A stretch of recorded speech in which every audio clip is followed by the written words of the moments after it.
नमस्कार दोस्तों, जय श्री कृष्णा। आज मैं आप सबको ले चलती हूँ त्रिवेणी नदी के किनारे, जहाँ पवित्र कुंभ का मेला लगा है और वहीं एक रूपवती रानी नाम परम हिसी रानी और राजा एक शिविर में ठहरे हैं। रानी अतुलनीय सौंदर्य की मलिका है, लेकिन मन में भक्ति भाव ईश्वर के प्रति अनुराग चरम सीमा पर है। एक दिन रानी ने अपनी खिड़की से ऋषियों का एक समूह को देखा, जो कि हवन कर रहे थे और वैदिक मंत्रों का उच्चारण कर माँ भगवती गंगा की आराधना कर रहे थे। रानी तो भाव विभोर हो गई, राजा के पास दौड़ कर गई, राजा से अनुमति मांगी। प्रिय, मैं ऋषियों के साथ हवन में भाग लेना चाहती हूँ, कृपया मुझे इजाजत दें। राजा ने कहा, रानी, आप अप्रतिम सौंदर्य की मलिका हैं। यदि आप ऋषियों के समीप जाएंगी तो उनकी साधना भंग हो जाएंगी।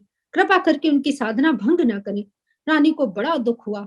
वो अपने कक्ष में आकर रोने लगी और रात्रि में त्रिवेणी के तट पर आई और माँ भगवती गंगा से याचना की, माँ, मुझे दूसरे जन्म में ना तो रूपवती बनाना और ना ही मुझे रानी बनाना।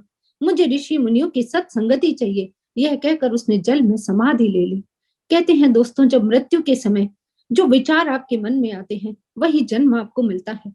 अतः दूसरा जन्म शबरी जाति की भील कन्या के रूप में कबीले के मुखिया अज के घर जन्म लिया। कन्या का नाम श्रमणा था, माँ का नाम इंदुमती था और बचपन से ही श्रमणा पशु पक्षियों से अलौकिक बातें करती, ईश्वर की ध्यान और पूजा करती। बेटी के इस वैराग्य से दुखी मुखिया ने उसका विवाह तय कर दिया और भील जाति की परंपरा के अनुसार अनेक पशु पक्षियों को भोजन के लिए, दावत के लिए इकट्ठा किया गया। श्रमणा को ये बात बड़ी बुरी लगी कि मेरे विवाह के लिए इतने जीवों का बलिदान लगेगा। उसने रात में ही बाड़े को खोलकर जानवरों को स्वतंत्र कर दिया और घर से भागकर ऋषिमुख पर्वत पर पहुंच गई, जहां 10,000 ऋषि रहते थे। श्रमणा भील जाति की थी, अतः जानती थी कि ऋषि उसे आश्रम में स्थान नहीं देंगे। अतः वे छिपकर आश्रम के जाने के मार्ग को पत्तों से साफ कर देती और हवन के लिए सूखी लकड़ियां इकट्ठी करके हवन कुंड के नजदीक रख देती। ऋषियों ने सोचा कि ये कौन करता है, क्या कोई माया तो नहीं। उन्होंने सवेरे जल्दी उठकर श्रमणा को पकड़ लिया और उसका परिचय पूछा। उसने बताया कि शबरी जाति की भीलनी हूँ। ऋषियों ने उसे बड़ा लताड़ा। तभी ऋषि मतंग ने, जो त्रिकाल दर्शी से, कहा, बेटी शबरी, आज से तुम मेरी कुटिया में रहो। और शबरी पूरी तत्परता से महर्षि मतंग की सेवा करने लगी।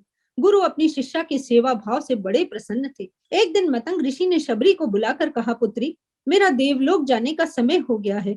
शबरी रोने लगी। अपने पिता को छोड़कर मैं आपकी शरण में आई थी, अब आप भी मुझे छोड़कर जाने लगेंगे तो मैं यहाँ कैसे जीऊंगी। कृपया मुझे भी अपने साथ ले जाइए।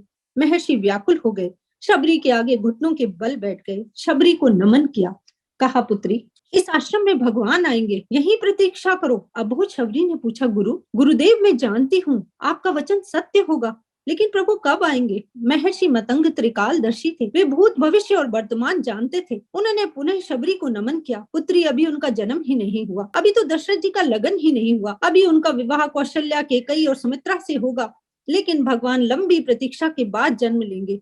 फिर उनका जानकी जी से विवाह होगा, 14 वर्षों का वनवास होगा और वनवास के आखिरी वर्ष में वो सीता को खोजते हुए यहाँ आएंगे। उन्हें मेरा संदेशा देना, कहना कि वो पंपा सरोवर पर रहने वाले सुग्रीव से मित्रता करें, उसे बाली के संताप से मुक्त करें और उसे मित्र बनाए। उनका अभिष्ट सिद्ध होगा, वो रावण पर विजय पाएंगे। बेचारी अबोध बालिका उस लंबी प्रतीक्षा के समय को तो माप ही नहीं पाई। महर्षि फिर बोले, बेटी, वे ईश्वर है, अवश्य आएंगे, निश्चित रहे।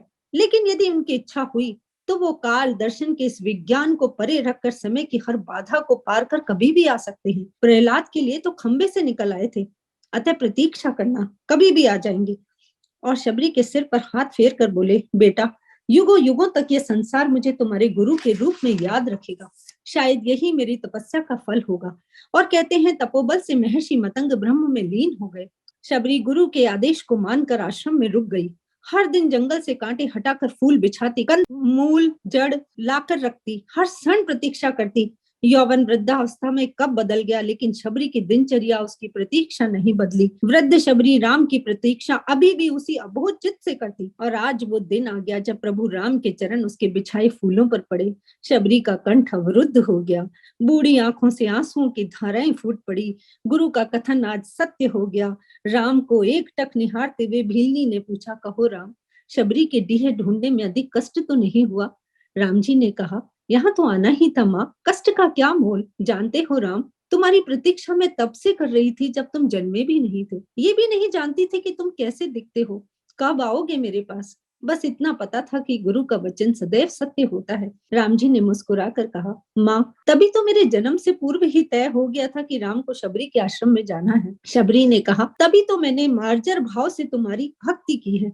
दोस्तों, भक्ति के दो भाव होते हैं, एक मरकट भाव और एक मार्जर भाव। बंदर का बच्चा अपनी माँ को पूरी शक्ति से पकड़ कर रखता है क्योंकि उसे विश्वास है कि माँ उसकी रक्षा करेगी, ये मरकट का भाव है।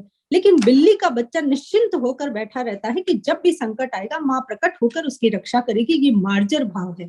शबरी ने कहा कि मैं निश्चिंत थी कि तुम जरूर आओगे, तो तुम्हें क्या पकड़ना राम। राम मुस्कुरा दिए। शबरी ने कहा, बुराई में बड़ी अच्छाई है राम। कहाँ सुदूर उत्तर के तुम और कहाँ घोर दक्षिण की मैं। कहाँ रघुवंश के तुम राजकुमार और मैं एक भीलिनी। यदि रावण का अंत नहीं करना होता तो तुम कहाँ से आते। अब राम ने गंभीर स्वर में कहा, माँ, इस भ्रम में न रहें कि राम यहाँ रावण को मारने के लिए आया है। रावण का वध तो लक्ष्मण अपने पैर के अंगूठे से बाण चलाकर भी कर सकते हैं। राम वन में तो सिर्फ ये बताने आया है कि भविष्य में स्मरण रखा जाए कि गुरु के वचन सत्य होते हैं और प्रतीक्षाएं पूरी होती हैं, और युगों को बता सके कि रावण के युद्ध में केवल शक्ति से नहीं, बाकी वन में बैठी हुई शबरी माँ के आशीर्वाद से भी रावण से युद्ध जीता जाता है। शबरी ने रोते हुए बेर राम लक्ष्मण के आगे रख दिए। लक्ष्मण जी ने बेर खाकर कहा, ये तो खट्टे हैं, और थूक दिए। शबरी ने तुरंत चक चक कर बेर राम के आगे रखे। राम, ये तो मीठे हैं, ये खाएं। राम जी, जो अयोध्या में भी कभी माताओं के झूठे भोजन को नहीं खाया, कभी माताओं ने अयोध्या में राम जी को झूठा भोजन नहीं खिलाया, वो राम आज शबरी के झूठे बेर खा रहे हैं। भगत और भक्ति का यह अद्भुत दृश्य लक्ष्मण जी हैरानी से देख रहे हैं। राम जी ने कहा, माँ, ये तो अमृत है। कहते हैं लक्ष्मण जी ने जो बेर थूके तो युद्ध में उनको शक्ति लगी और वो मूर्छित होकर गिर गए। वो बेर की झाड़ी ही संजीवनी बूटी थी जिसने उनके प्राण बचाए। शायद ये भक्ति का अनादर करने का फल था। तभी तो शबरी ने कहा था, राम, तुम तो मर्यादा पुरुषोत्तम हो। अखंड भारत के उस महानायक मर्यादा पुरुषोत्तम श्री राम का मैं वंदन करती हूँ। जय श्री राम।